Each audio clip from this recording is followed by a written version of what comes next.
Student of PLLB third year.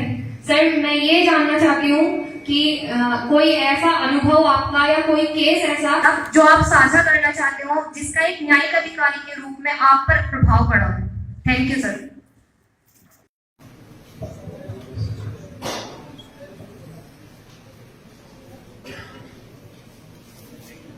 देखिए, सारे cases unique होते हैं, लेकिन एक यूनिक केस मैं बता रहा हूँ कि लोग कैसे जो है ना, एक आप लोग पढ़े होंगे लॉ एंड मोरलिटी।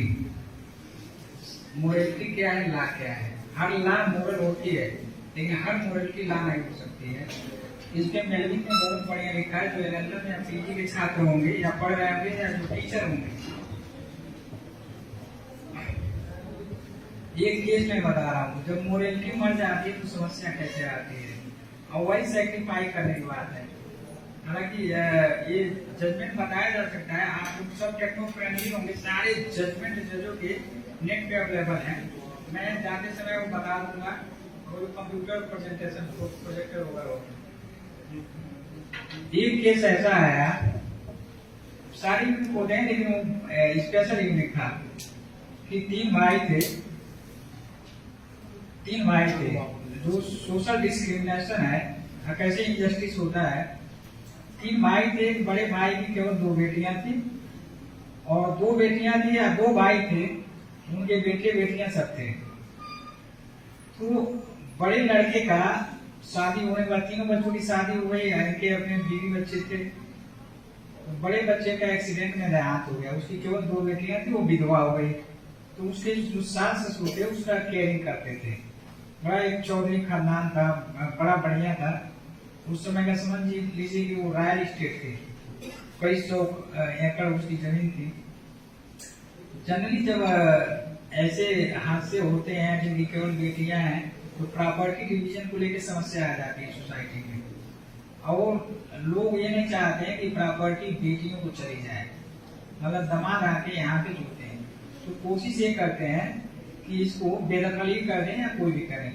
तो ये केस था, उसकी कहानी मतलब फैसला निर्णय करने के बाद से, निर्णय में पूरे एविडेंस पर यूज करने के बाद जो पाया कि वो जो प्लीडिंग लिखा था उसमें ये लिखा था कि हमारे दो ही बेटे हैं। ये जो पिता मर गया, उसकी मां मर गई, अब विधवा बची, दो बेटे बचे। जब तक माता पिता जीवित थे, उस विधवा की दोनों बेटियों की शादी करते थे। जब शादी हो गई, चले गए, ससुर जीवित था, वो चौधरी था। चौधरी कैसे जो होते हैं, वो एक तरह से जमींदार कर लीजिए।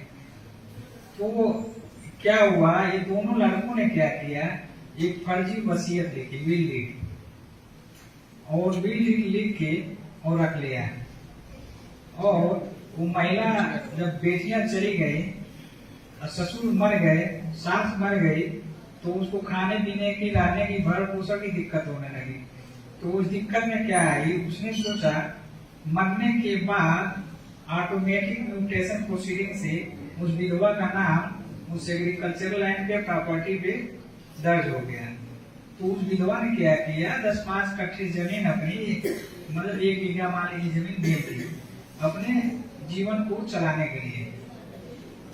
तब जाके वो क्या किए, सब जो दोनों भाई जीवित थे सपरिवार, उन सब ने क्या किया, बैनामा कैंसिलेशन का एक सूट फाइल किया।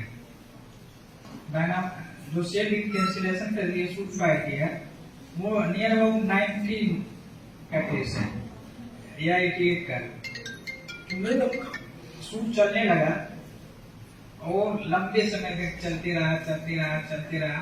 फाइल इतनी मोटी हो गई, कोई डर के मारे छूता रहता।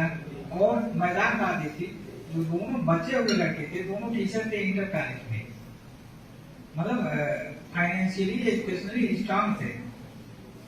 और प्लीडिंग में क्या लिखा था, प्लीडिंग उसको पढ़ेंगे कि ये कहीं की औरत है, इससे हमारा कोई ताल्लुकात नहीं है, ये हमारी जमीन बेच दी है, हमारा इससे कोई संबंध नहीं है, लिया जाए, बैनामा कैसे किएगा, बिना टाइटल के इन्होंने सेल कर दिया। तो एक पैकेज पढ़ा होगा आप लोगों ने, no one can transfer better title, he has himself, ऐसा पढ़ा होगा TPA में।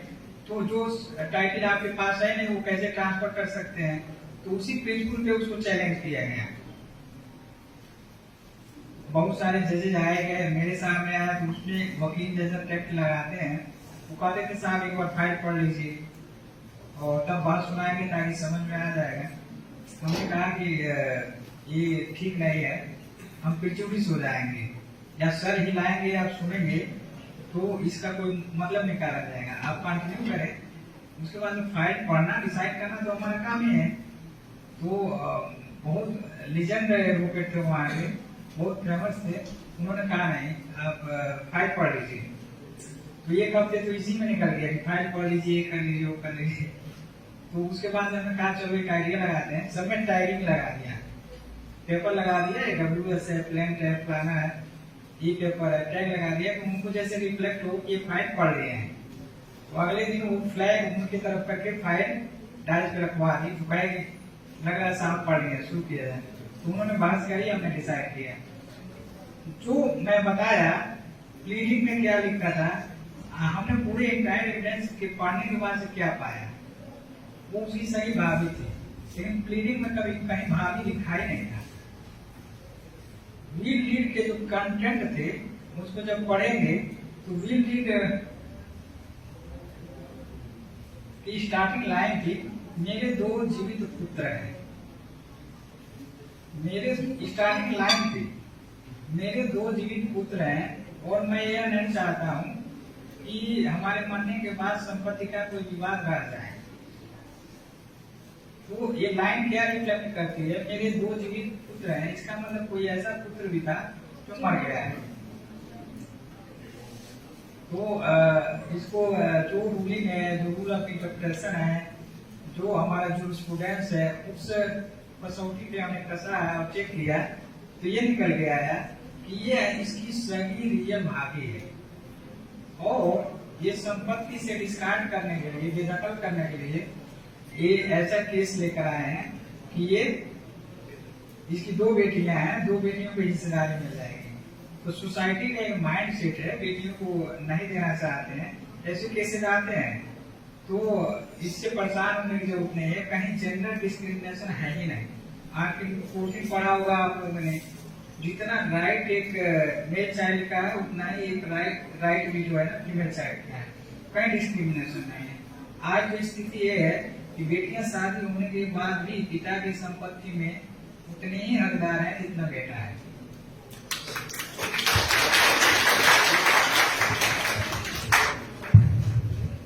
Thank you, sir. Now I may request Swati from LLB second year. You can ask her a question. Jain sir, मेरा नाम स्वाति चौहान है और मैं LLB सेकेंड ईयर की छात्रा हूँ। सर, मैं ये जानना चाहती हूँ कि न्यायपालिका में करियर बनाने वाली छात्राओं के लिए आप क्या सलाह दोगे, और सर इस रास्ते पर वो खुद किस तरह से तैयार हो सकते हैं। मतलब न्यायपालिका में करियर बनाने वाली छात्राओं के लिए आप क्या सलाह दोगे, और सर इस रास्ते पर वो खुद किस तरह से तैयार हो सकते हैं। मतलब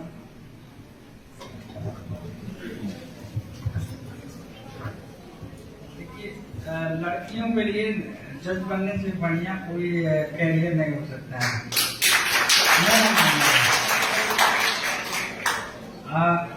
अब तक तो आप केवल एक घर में, एक परिवार में, एक इंस्टीट्यूशन में देखते हैं। जब उस चेयर पे बैठेंगे तो वास्तव में समाज को करीब से देखने का, जो केसेज आते हैं उनको समझने का अवसर मिलेगा। और